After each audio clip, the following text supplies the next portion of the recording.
Hoje a TV Estadão, aqui através do Frente a Frente com a Grazi, vai abordar um assunto de suma importância, que é o comportamento, né, e a saúde mental infantil. Recebendo aqui no estúdio Paula D'Angelo, ela que é psicopedagoga, e também a Rayane Sayuri, que é psicóloga infantil, todas duas, né, prestadoras de serviço lá no Instituto Superar. Sejam bem-vindas, meninas. Obrigada.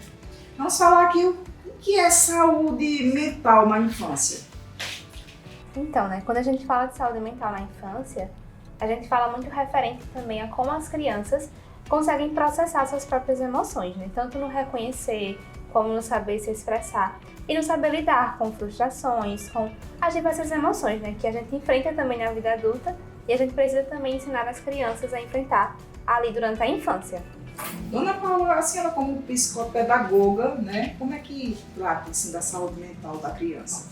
Nesse caso, a psicopedagogia, ela atua tentando entender o que é que afeta o desenvolvimento dessa criança. No meu caso, eu trabalho com crianças neuroatípicas e voltado para as questões de aprendizagem. Porém, as nossas emoções, elas influenciam diretamente todos os outros âmbitos da nossa vida.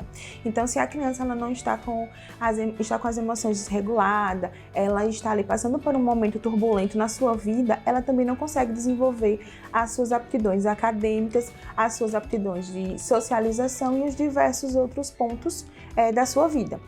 Então, a gente investiga, né? Faz lá uma anamnese, investiga a fundo o que está desregulando aquela criança para que a gente possa fazer a intervenção mais apropriada e eficaz para as habilidades, as demandas necessárias dessa criança em específico. Lembrando que cada criança é única, né?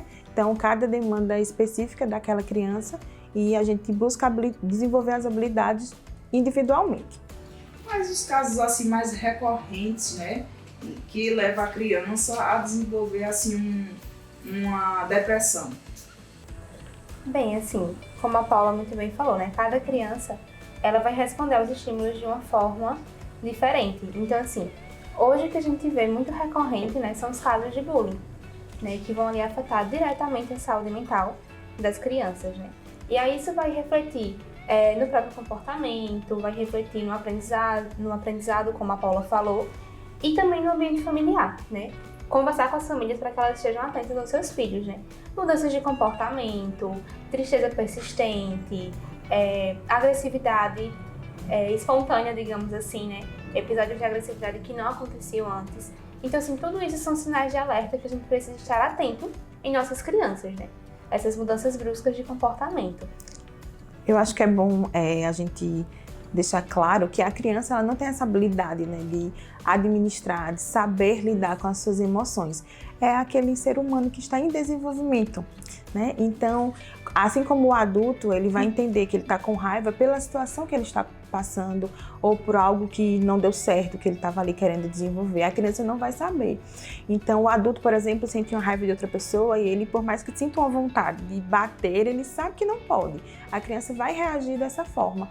E um dos sinais de alerta, como o Ryan falou, é justamente o comportamento. Então, se era uma criança que era muito alegre, de repente está mais introvertida, não está socializando, se era uma criança que não apresentava uma agressividade e agora está muito agressiva, lembrando que geralmente é ali no ambiente familiar, né, com os irmãos, as pessoas mais próximas e até com os pais mesmo, a criança batendo de frente, né, respondendo e entrando em atrito, que também precisa ser analisado, que às vezes o ambiente não está favorecendo a regulação emocional dessa criança.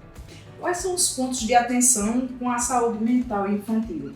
Então, a gente parte do pressuposto comportamental, né?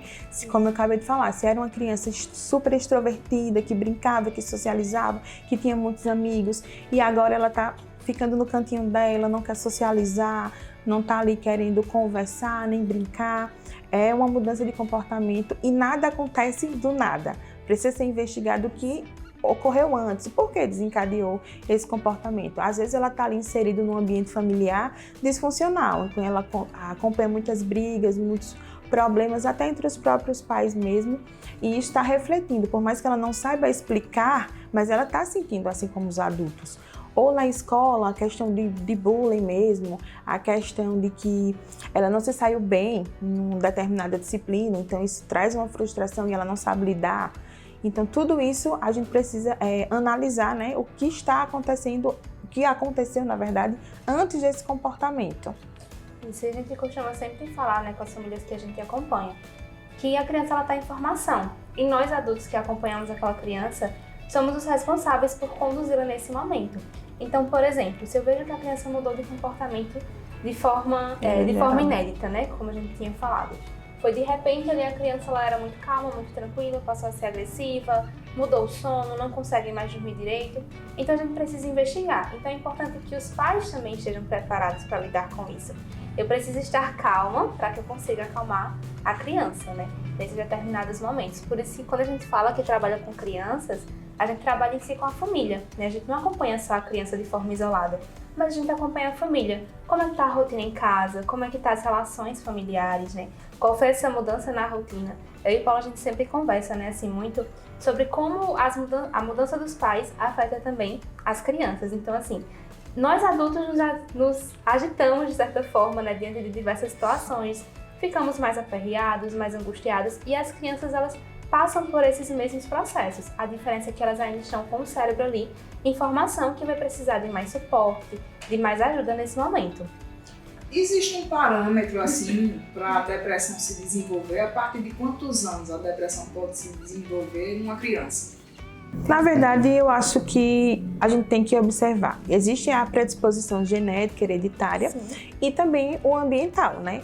Qual foi o estímulo negativo que essa criança estava exposta. Então, assim, não tem como dizer de fato, a criança com tal idade é porque está nessa faixa etária. Existem todos esses fatores que precisam ser investigados. Se já existiam, por exemplo, uma disposição ali genética e ela passou por um nível alto de estresse, então ela vai acabar tendo os gatilhos, vai acabar desenvolvendo essa condição. Mas aí, especificadamente, não existe uma regra. A saúde mental na infância, ela parte diretamente de casa, da família? É do ambiente como um todo, né? Todos os ambientes que a criança frequenta, eles vão influenciar. Aí vai entrar, claro, né, a casa, né, a família, que ali é o maior contato que a criança vai ter, mas vem também a escola, vem as relações fora, né? Então, assim, a gente sempre trabalha muito com essa visão dos dois ambientes que a criança mais frequenta, que normalmente vai ser o ambiente familiar e a escola. Então, vai ser preciso investigar esses dois ambientes, tanto como estão as relações da criança, como ela é acolhida, como é validada as suas emoções, tanto em casa como na escola. E aí a gente sempre comenta muito, né, fala muito com os pais sobre esse olhar de observação, né? O que está acontecendo com a criança na escola? O que acontece com o seu filho na escola? Tanto em termos de aprendizado, né? Qual a dificuldade da criança, mas também em termos de relações sociais. Como é que está as relações dessa criança na escola? A socialização com os amigos, a socialização com os professores. Então, assim, tudo isso precisa ser acompanhado de perto. O que é saúde mental na infância? É aquilo como a gente falava, né, logo no comecinho. A gente olha muito para a saúde mental da criança como a sua capacidade de lidar com as próprias emoções, né? E aí a gente vai trabalhar o reconhecimento das emoções, como ela lida em cada situação cotidiana mesmo, né? Os momentos de frustrações, por menores que sejam, os nãos, né? Que a gente fala muito sobre isso, sobre como a criança lida com o não. E as emoções como um todo, a felicidade, a tristeza, a própria frustração, como já foi falado. Enfim, como a criança lida com essas emoções, como é que ela consegue, né, tá administrando, digamos assim, essas emoções no dia a dia. Como é que os pais podem agir, né, diante de uma criança com depressão e tentar reverter essa situação? O mais importante, assim, é o acolhimento, né? É acolher sua criança, tentar preparar um ambiente, né, que seja propício para isso, para o acolhimento e para incentivar a comunicação, para que aquela criança consiga falar o máximo possível sobre aquilo que ela está sentindo, aquilo que ela está passando. E também, né, de extrema importância, procurar um profissional especializado da área infantil, não seja um psicólogo, um psicopedagogo, mas a gente precisa ter um acompanhamento profissional com profissionais especializados para a infância. Agora a gente vai pedir aqui sugestão, né, de especialistas, né, no assunto em saúde mental da criança, para que os pais possam ficar atentos aos seus pequenos. Vocês deixam, qual é a sugestão que vocês deixam aqui para os pais, para quem está nos assistindo? Bom, quando se trata dessa questão comportamental, o ideal é que seja encaminhado para um psicólogo. Então, esse profissional ele está apto a tratar tanto o emocional quanto o comportamental da criança. A partir daí, ele vai observar as necessidades que aquele indivíduo vai precisar e encaminhá-los para outros profissionais, seja para o psicopedagogo, seja para o psiquiatra, para o neuropediatra, seja para o que houver a necessidade. Mas se tratando do comportamental, o primordialmente assim, ir para o psicólogo. Gente, eu gostaria muito de agradecer a participação de vocês, mas não sem antes vocês dizerem qual é a função do Instituto Superar, qual é o trabalho desenvolvido por vocês, né, nessa questão de saúde mental infantil. Grazi, quero agradecer, né, em nosso nome, em nome do Instituto, pelo espaço. O Instituto Superar hoje faz um trabalho belíssimo voltado para o social, então, tanto na área da educação quanto na área da saúde. Inclusive, deixo o convite para quem quiser conhecer a nossa sede, seguir nossas redes sociais, conhecer um pouquinho mais do nosso trabalho. E Rayane é nossa convidada, está integrando o time agora como psicóloga mesmo infantil. Eu sou psicopedagoga, atuo, né, na formação continuada para professores e voltado para a educação especial e conscientizando, né, que é o principal. Você entender que todos nós somos diferentes. Eu brinco que eu mostro os dedos, eu digo, os nossos dedos não são iguais. Então as pessoas também não são. Então a gente precisa ter esse cuidado, ter empatia mesmo para lidar com o outro, porque às vezes uma pessoa está passando por um momento difícil e uma palavra que você fala, uma forma como você acolhe, faz o diferencial. Então, em nome do Instituto, agradeço o espaço e reitero o convite para que conheçam nossos serviços e nos sigam nas redes sociais. Gente, me explica uma coisa. Como é que o pessoal pode procurar um Instituto Superar, né? Como é que funciona esse serviço? Nós trabalhamos com EJA profissionalizante, cursos profissionalizantes. Vocês podem procurar o Instituto Superar na sede do Instituto, que fica ali na Rua Braulio Montenegro, número 58, próximo ao Unicompra Novo, tá? Ali próximo à Escola Gesto Jatobá também. Lá vai ter um leque de cursos profissionalizantes e gratuitos também, né? Então a gente está sempre lançando editais, servindo a população dessa forma, porque a partir do momento que você profissionaliza alguém, você abre um leque de possibilidades para uma melhoria de vida daquele indivíduo. Como é que a população pode procurar o Instituto Superar para cuidar da saúde mental das crianças? Nós trabalhamos com parcerias.